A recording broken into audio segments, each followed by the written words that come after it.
दोस्तों, गोरखपुर से मुंबई के लिए जा रही ट्रेन के S4 कोच में दो बेहद खूबसूरत लड़कियां सफर कर रही थी। वो दोनों भी मुंबई के लिए ही जा रही थी। लेकिन दोस्तों, अचानक से वहां पर टीटी आ जाता है और उन दोनों से टिकट मांगने लगता है। दोस्तों, उसमें से एक लड़की के पास टिकट नहीं होता है। अब जो टीटी था इसी का फायदा उठाकर वहीं पर बैठ जाता है और उन दोनों से बातें करने लगता है। दोस्तों, उसके बाद जो टीटी था थोड़ी देर के लिए जाता, अपना ड्यूटी करता, फिर से आकर वहीं पर बैठ जाता और उन दोनों के साथ बातचीत करने लगता। दोस्तों, वो जो टीटी था उन दोनों लड़कियों की खूबसूरती को देखकर अब जो टीटी था उसका जीना हराम हो चुका था। दोस्तों, अब जो टीटी था उसकी ड्यूटी तो कानपुर तक ही थी, लेकिन अब वो टीटी मुंबई तक जाने का मन बना लेता है। लेकिन दोस्तों, उसी ट्रेन के दूसरे डब्बे में उस लड़की के परिवार वाले भी सफर कर रहे थे। उन लोगों को जरा भी भनक नहीं पड़ती है कि आखिर इस सफर में चल क्या रहा है। दोस्तों, अब जो दोनों लड़कियां थी उस टीटी का आना और उन दोनों से बातचीत करना अब दोनों लड़कियों को भी अच्छा लगने लगा था। दोस्तों, आज की कहानी बहुत ही रोचक है। आइए जानते हैं पूरी कहानी इस वीडियो में कि आखिर उस सफर में होता क्या है। लेकिन दोस्तों, वीडियो में आगे बढ़ने से पहले आप सभी से एक ही रिक्वेस्ट है कि वीडियो को लाइक कर दीजिए और चैनल को भी सब्सक्राइब कर दीजिए ताकि मेरा हौसला बढ़ता रहे। दोस्तों, मेरा नाम है तबस्सुम खातून और आप सभी का मेरे चैनल पर स्वागत है। दोस्तों, गोरखपुर से मुंबई के लिए ट्रेन जा रही थी। उसी ट्रेन में दो बहनें बैठी हुई थी। जो बड़ी बहन थी उसका नाम था रागनी और जो छोटी बहन थी उसका नाम था अंजू। जो रागनी थी उसकी उम्र लगभग 27 साल की थी और उसकी छोटी बहन अंजू की उम्र लगभग 22 साल की थी। दोस्तों, दोनों बहनें देखने में बेहद खूबसूरत और हसीन थी। दोनों एक ही डब्बे में बैठे हुए थे और एक ही साथ थे। दोस्तों, इसी तरह से सफर चल रहा था। लेकिन दोस्तों, अचानक से अब वहां पर टीटी आ जाता है और टिकट चेक करने लगता है। दोस्तों, जो टीटी था सभी का टिकट चेक कर रहा था। दोनों बहनें जब देखती है कि इस डब्बे में टीटी आ गया है तो दोनों घबरा जाती है, क्योंकि दोस्तों उसमें से एक बहन के पास टिकट नहीं था। दोस्तों, अब धीरे धीरे करके टीटी वहीं पर आ जाता है। अब उन लोगों से भी टिकट मांगने लगता है। दोस्तों, जो रागिनी थी वो कहती है कि साहब, टिकट मेरे ससुर के पास है। अब जब टीटी देखता है, यह बात सुनता है तो एकदम से परेशान हो जाता है। दोस्तों, जो टीटी था उसका नाम था आकाश। अब आकाश कहता है कि तुम्हें देखकर तो ऐसा नहीं लगता कि तुम शादीशुदा हो। दोस्तों, रागिनी कहती है कि साहब, मैं शादीशुदा ही हूँ, मेरे ससुर के पास मेरा टिकट है और वो लोग दूसरे डब्बे में बैठे हुए हैं। दोस्तों, रागिनी कहती है कि दरअसल मेरे ससुर और मेरी फैमिली B2 डब्बे में बैठे हुए हैं। दोस्तों, जब आकाश यह बात सुनता है तो वो कहता है कि वो तो AC कोच है, तुम लोग यहाँ पर बैठी हुई हो और तुम्हारे जो परिवार वाले हैं वो लोग वहाँ पर है, ये कैसे हो सकता है। दोस्तों, जब टीटी इतना कहता है तो रागिनी रोने लगती है। अब टीटी कहता है कि ठीक है, कोई बात नहीं, मैं अभी पता करता हूँ। दोस्तों, उसके बाद आकाश दूसरे स्टाफ को फोन लगाता है जो कि AC डब्बे में ही ड्यूटी कर रहा था और पूछता है कि क्या वहां पर कोई ऐसे परिवार वाले बैठे हैं, क्योंकि उनका 2 पैसेंजर यहां पर हैं। दोस्तों, अब जो दूसरा स्टाफ था वो कहता है कि ठीक है सर, मैं अभी पता करता हूं।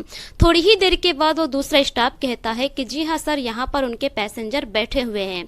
अब आकाश कहता है कि ठीक है, तुम उन्हें छोड़ दो, मैं आता हूँ। दूसरे स्टेशन पर जैसे ही ट्रेन रुकती है मैं उस डब्बे में जाकर चेक करता हूँ उनका टिकट, तुम उनके पास मत जाना। दोस्तों, अब जो स्टाफ था वो कहता है कि ठीक है सर, आप ही आकर चेक कर लीजिएगा। दोस्तों, उसके बाद आकाश चला जाता है B2 कोच में। वहां पर जाने के बाद अब वो रागिनी के ससुर से पूछता है, क्या आपके 2 पैसेंजर S4 कोच में हैं। दोस्तों, जो रागिनी का ससुर था वो कहता है कि जी हाँ, वो मेरी बहू है और उसका टिकट मेरे पास है, लेकिन वहां पर जो दूसरी लड़की बैठी हुई है उसका टिकट मेरे पास नहीं है, उसका क्या होगा वो आप ही जानिए। दोस्तों, अब जो आकाश था वहां से टिकट लेता है, चेक कर लेता है। उसके बाद जैसे ही अगले स्टेशन पर ट्रेन रुकती है, आकाश वहां से उतरता है और फिर भागता हुआ चला जाता है S4 कोच में। वहां पर जाने के बाद फिर से वो रागिनी से कहता है कि देखिए, आपका टिकट तो मुझे मिल गया है, लेकिन इनका टिकट मेरे पास नहीं है, इनका तो टिकट बनवाना पड़ेगा। दोस्तों, अब जो रागिनी थी वो कहती है कि सर बताइए कितने पैसे होंगे टिकट बनवाने के। दोस्तों, अब जो आकाश था वो कहता है कि लगभग 900 रुपये तो लग जाएंगे टिकट के, आप 900 रुपये दीजिए, मैं अभी टिकट बनवा देता हूँ। दोस्तों तभी वहां पर आ जाता है वेंडर बिरयानी लेकर और कहता है कि मैडम लीजिए आपका बिरयानी आ गया है और पेमेंट कर दीजिए। दोस्तों तभी रागनी कहती है कि नहीं नहीं आप बिरयानी ले जाइए, मुझे नहीं चाहिए, और दोनों बहनें पैसे निकालने लगती हैं। दोस्तों रागनी के पास लगभग 700 रुपये ही थे। अब रागनी अपनी बहन से कहती है कि अंजू अगर तुम्हारे पास पैसे हैं तो निकालो। दोस्तों यह सब आकाश देख रहा था कि उनके पास पैसे नहीं है, किसी तरह से जुगाड़ कर रही है। दोस्तों अब उसी दौरान रागनी कह देती है कि मुझे बिरयानी नहीं चाहिए, आप ले जाइए। दोस्तों जो वेंडर था वो कहता है कि मैडम ले लीजिए, 170 रुपये का ही तो है, आप मुंबई के लिए जा रही है, क्या आपके पास 170 रुपये नहीं है? दोस्तों रागनी कहती है कि नहीं मेरे पास 170 रुपये नहीं है, आप ले जाइए। दोस्तों उसके बाद रागनी पैसे देती है आकाश को और कहती है कि लीजिए सर मेरी बहन का भी टिकट बनवा दीजिए। दोस्तों आकाश टिकट तो बनवाता है, लेकिन उसके बाद आकाश कहता है कि ये लीजिए आप लोग बिरयानी खा लीजिए, इसके पैसे मैं दे देता हूँ। लेकिन दोस्तों रागनी नहीं मानती है। आकाश कहता है कि नहीं आपका सफर बहुत दूर का है, आप बिरयानी ले लीजिए, मैं दे देता हूँ पैसे। दोस्तों उसके बाद रागनी बिरयानी ले लेती है और उस बिरयानी का पैसे आकाश दे देता है। दोस्तों अब इस तरह से रागनी अपनी बहन के साथ बिरयानी खाती है। वो जो टीटी था वहीं पर बैठा हुआ था। दोस्तों जो आकाश था वहीं पर बैठकर दूसरे पैसेंजर से इधर उधर की बातें कर रहा था, लेकिन आकाश की नज़र सिर्फ रागनी पर ही थी, क्योंकि दोस्तों आकाश को रागनी भा गया था। रागनी देखने में बेहद खूबसूरत थी, उसके ऊपर बहुत ज़्यादा ही सादगी थी। यह सब आकाश को बहुत ही अच्छा लग रहा था। दोस्तों इसी तरह से धीरे धीरे सफ़र चल रहा था। जब फिर से अगले स्टेशन पर ट्रेन रुकती है तो फिर से आकाश चला जाता है उसी B2 कोच में जिसमें रागनी के ससुराल वाले सफ़र कर रहे थे। दोस्तों फिर से जाकर वहीं पर आकाश बैठ जाता है और टिकट चेक करने लगता है कुछ लोगों का। दोस्तों तभी आकाश आ जाता है रागनी के ससुराल वालों के पास और कहता है कि सर मैं आपसे एक बात पूछूं। दोस्तों जब रागनी के ससुर थे वो कहते हैं कि जी पूछिए क्या बात है, आपने अपनी बहू को स्लीपर कोच में क्यों बैठाया हुआ है, क्या आपको टिकट नहीं मिली थी एसी कोच की? दोस्तों अब जो रागनी का ससुर था वो भड़क जाता है और कहता है कि इससे आपको क्या मतलब, अगर मैं स्लीपर कोच में बैठा होता तो क्या आप मुझसे इसी तरह की बातें पूछते? आखिर आपको हो क्या गया है, ये मेरे घर का मैटर है, आप इस तरह से क्यों पूछ रहे हैं?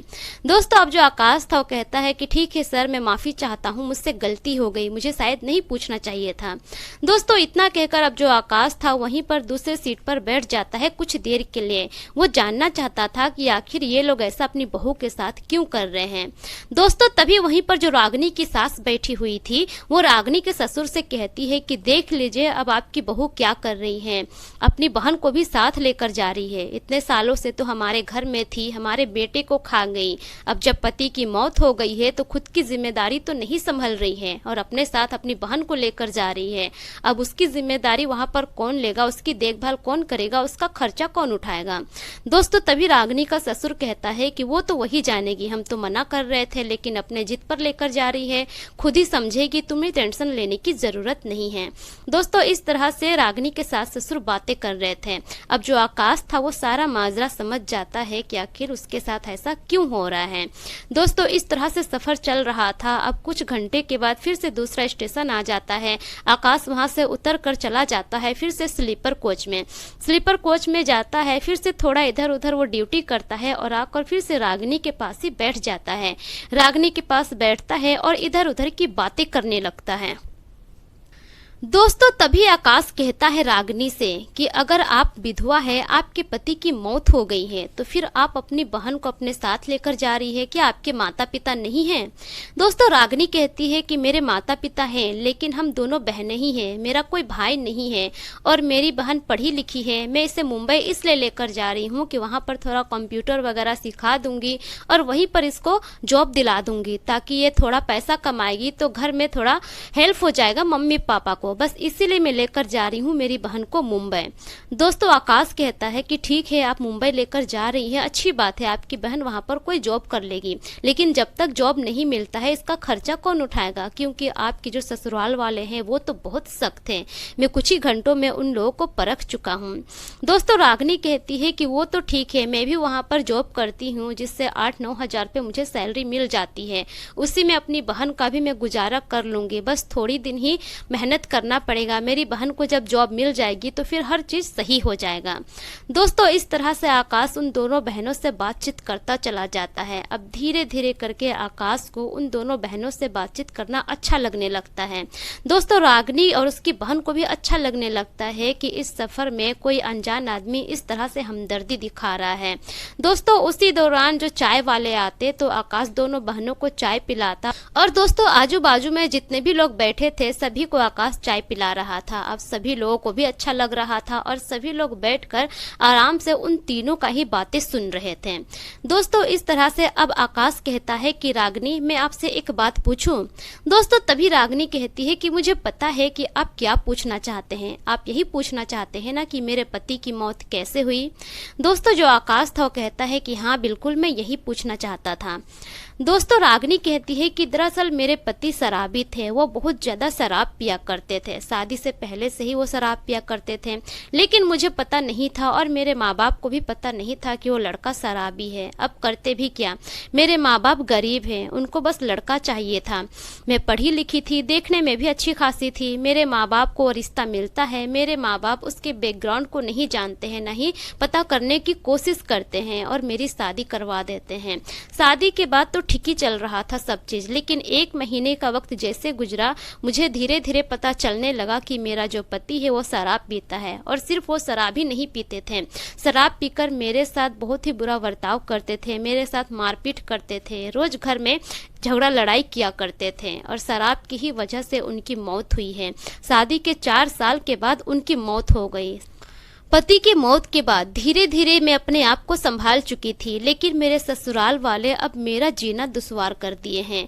वो लोग मुझे हमेशा ताना मारा करते हैं और हद तो तब हो गई जब मैं अपनी बहन को बोली कि तू भी चल मेरे साथ मुंबई। इस बात से मेरे ससुर इनकार कर दिए। मेरा टिकट किए थे वो एसी वाले कोच का, लेकिन जब मेरे ससुर को पता चला कि मैं अपनी बहन को ले जाना चाहती हूँ मुंबई, मेरे साथ रखना चाहती हूँ, तो यह बात मेरे ससुर को अच्छा नहीं लगा, वो मना करने लगे।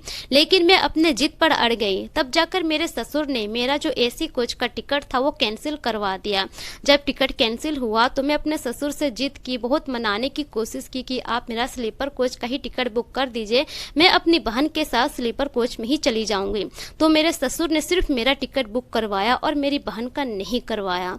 दोस्तों जब यह सारी बातें आकाश सुनता है तो उसकी आंखों में आंसू आ जाते हैं। आकाश को बहुत बुरा लगता है। आकाश कहता है कि ठीक है कोई बात नहीं, आपका टिकट हो गया है और आपकी बहन का भी हो गया है, अब आप आराम से सफर कर सकते हैं। दोस्तों उसके बाद आकाश फिर से कुछ पूछता है। जो रागिनी थी एकदम से खामोश हो जाती है, कोई जवाब ही नहीं देती है। अब जो आकाश था उसे ऐसा लगता है कि शायद रागिनी गुस्सा हो गई है। दोस्तों अब उसी वक्त आकाश रागिनी से कहता है कि ठीक है रागिनी, आप बैठिए, अपना सफ़र कीजिए, मैं यहाँ से जा रहा हूँ। दरअसल ऐसा लग रहा है कि आप मुझसे गुस्सा हो गई हैं। दोस्तों अब रागिनी कहती है कि नहीं ऐसी कोई बात नहीं है, दरअसल मैं अब अपने ससुराल वाले और अपने पति के बारे में किसी भी तरह का कोई बातचीत नहीं करना चाहती हूँ और मुझे पुरानी बातें याद नहीं करनी है, इस वजह से मैं खामोश हो गई थी। दोस्तों उसके बाद फिर से रागिनी कहती है कि आखिर आप यह सब बातें क्यों पूछ रहे हैं, मेरे अतीत के बारे में आप क्यों जानना चाहते हैं। दोस्तों आकाश कहता है कि नहीं नहीं ऐसी कोई बात नहीं है, दरअसल मैं बस समाज को समझने और जानने की कोशिश कर रहा हूँ। दोस्तों तभी रागिनी कहती है कि आप समाज को तभी समझ सकते हैं, समाज के बारे में तभी जान सकते हैं जब आपके ऊपर भी वह चीज़ बीती हो। जो चीज़ आपके ऊपर नहीं बीतती है तब तक आप दूसरों के दुख का अंदाजा नहीं लगा सकते हैं। जब आप पर वह दुख बीतेगी तभी आप दूसरों के दुख का अंदाजा लगा सकते हैं। दोस्तों यह बात आकाश को बहुत अच्छा लगता है, फिर से वहीं पर बैठ जाता है और तीनों के बीच में बातचीत चलने लगती है। और उन तीनों के बीच में जो भी बातें हो रही थी, जो बगल वाले सीट में बैठे हुए थे पैसेंजर, सभी एकदम ध्यान से सुन रहे थे। दोस्तों इसी तरह से ट्रेन धीरे धीरे आगे की ओर बढ़ रही थी, सभी का सफर अच्छे से चल रहा था। दोस्तों तभी जो ट्रेन थी कानपुर स्टेशन में पहुंचने ही वाली थी। अब जो आकाश था उसका ड्यूटी कानपुर तक का ही था। आकाश रागिनी से कहता है कि ठीक है रागिनी, आप अपना सफर अच्छे से कीजिए, मेरा जो ड्यूटी है वो कानपुर तक का ही है, फिर कभी मुलाकात होगी। वैसे तो जो पैसेंजर नए नए आते हैं उनसे दोबारा कभी मुलाकात ही नहीं होती है, अगर आप अपना नंबर दे देते तो अच्छा रहता। लेकिन दोस्तों जो रागनी थी वो थोड़ा हिचकिचा जाती है नंबर देने से। रागनी कहती है कि आप अपना नंबर दे दीजिए, हो सके तो मैं आपको फ़ोन कर लूँगी। आकाश कहता है कि पक्का आप कीजिएगा तो? रागनी कहती है कि हाँ मैं ज़रूर करूँगी, अगर मुझे मौका मिला तो मैं आपको फ़ोन ज़रूर करूँगी।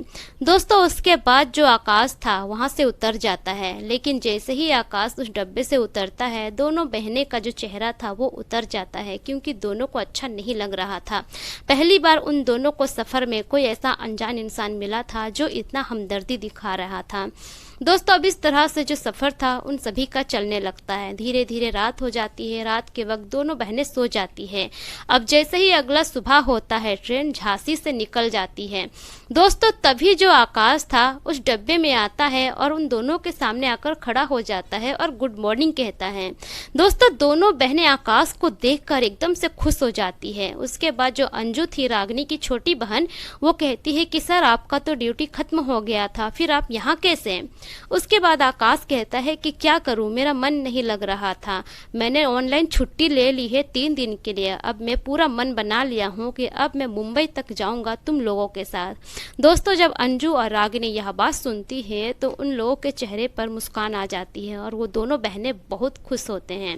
दोस्तों उसके बाद आकाश कहता है कि तुम दोनों ने नाश्ता कर लिया? अंजू कहती है कि नहीं सर अभी तो उठे हैं, पहले फ्रेश हो जाते हैं उसके बाद। दोनों बहनें फ्रेश होती है। आकाश वहीं पर चाय नाश्ता मंगवाता है और तीनों लोग मिलकर फिर से नाश्ता वगैरह करते हैं और बातचीत शुरू कर देते हैं।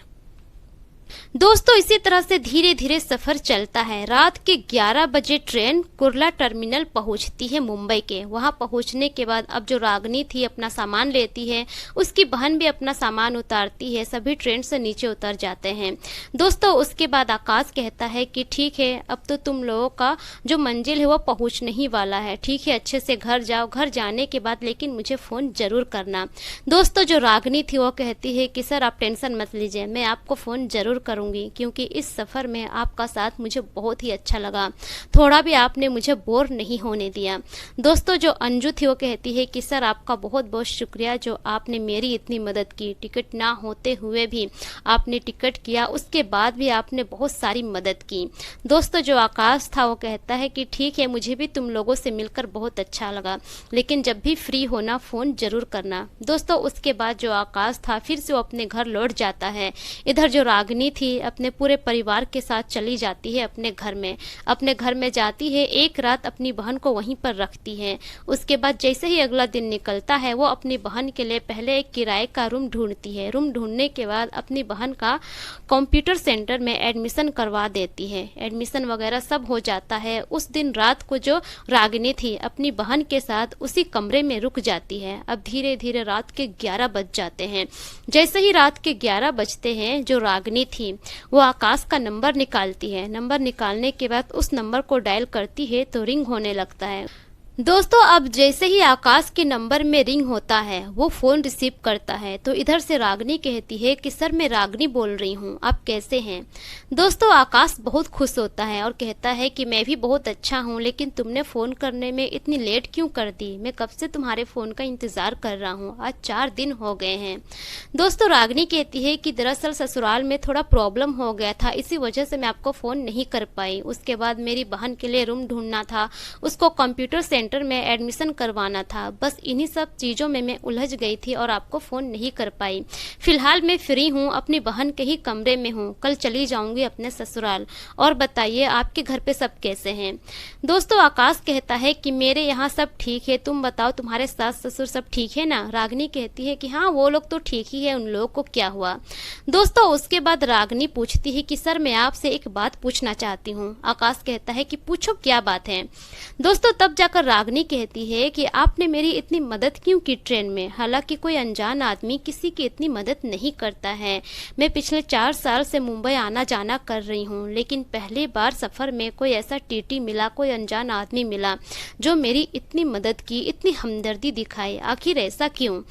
दोस्तों उसके बाद आकाश कहता है कि जब मैं तुम्हें ट्रेन में पहली बार देखा तुम्हारी खूबसूरती और सादगी का मैं दीवाना हो गया, लेकिन जब मैं तुम्हारे सास ससुर के पास गया टिकट की इंक्वायरी के लिए और मैं वहां पर थोड़ी देर बैठा तो मुझे पता चला कि वाकई में तुम्हारा पति नहीं है, तुम एक विधवा हो। लेकिन जो तुम्हारे सास ससुर हैं वो भी बहुत ही खड़ूस टाइप के हैं। मुझे उनकी बातों से लगा कि वो लोग तुम्हें जरा भी प्यार नहीं करते हैं। उसी वक्त मैं ठान लिया कि अगर मैं शादी करूँ तो मैं तुमसे ही करूंगा, क्योंकि देखो बचपन में ही मेरे पिता की मौत हो गई, मेरी माँ भी बहुत जल्द विधवा हो गई और एक विधवा की जिंदगी कैसी होती है, कितनी संघर्ष भरी जिंदगी एक विधवा गुजारती है वो मैं भली भांति जानता हूँ, क्योंकि मैं बचपन से ही अपनी माँ को संघर्ष करते हुए देखा हूँ। मेरी माँ को लोगों ने कितने ताने मारे, कितने भला बुरा बातें सुनाई, लेकिन मेरी माँ ने कभी हिम्मत नहीं हारी। मेरी माँ मेहनत मजदूरी करके मुझे पढ़ाई, इस काबिल बनाई। जब मुझे सरकारी नौकरी मिला तब जाकर मेरी माँ की जिंदगी कुछ बेहतर होने लगी और ऊपर वाले का शुक्र है कि आज हम दोनों की जिंदगी बहुत ही अच्छी खासी गुजर रही है। जो लोग ताना मारते थे उन लोगों का भी मुंह बंद हो गया है। लेकिन मैं पहले ही ठान चुका था कि मैं कभी भी शादी करूंगा तो एक विधवा से ही करूंगा। बस यही वजह है कि मैं तुम्हें पसंद करने लगा हूँ और तुमसे शादी करना चाहता हूँ। क्या तुम मुझसे शादी करोगी? दोस्तों जब रागिनी यह बात सुनती है तो उसकी दिल की धड़कनें तेज हो जाती है। वो क्या बोलेगी उसे समझ में नहीं आ रहा था।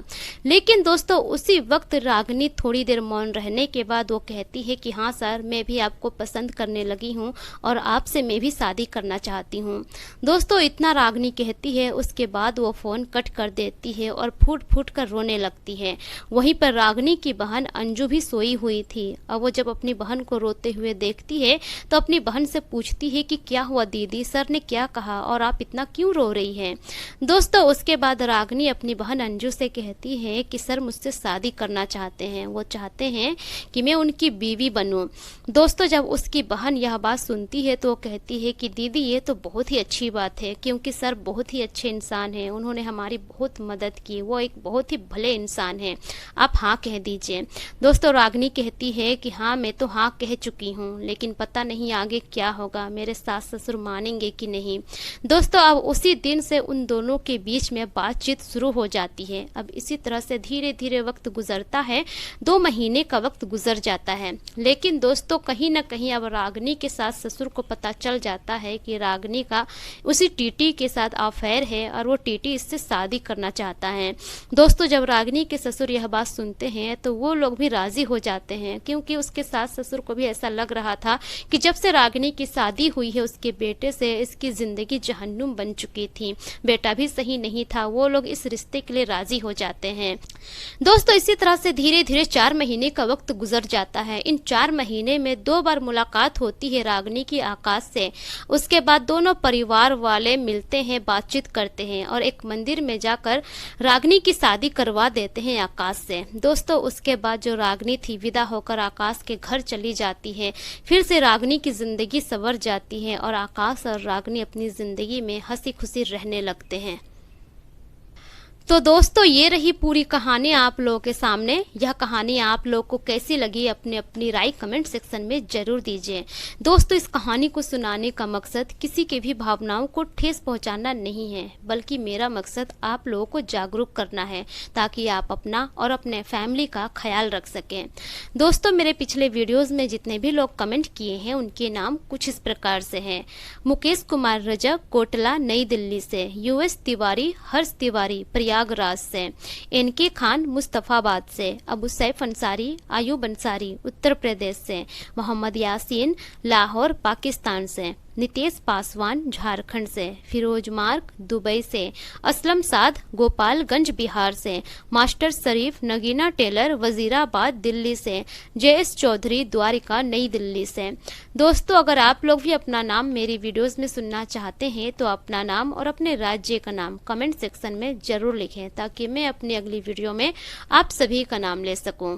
दोस्तों मिलते हैं फिर एक नई कहानी के साथ, तब तक के लिए शुक्रिया। जय हिंद।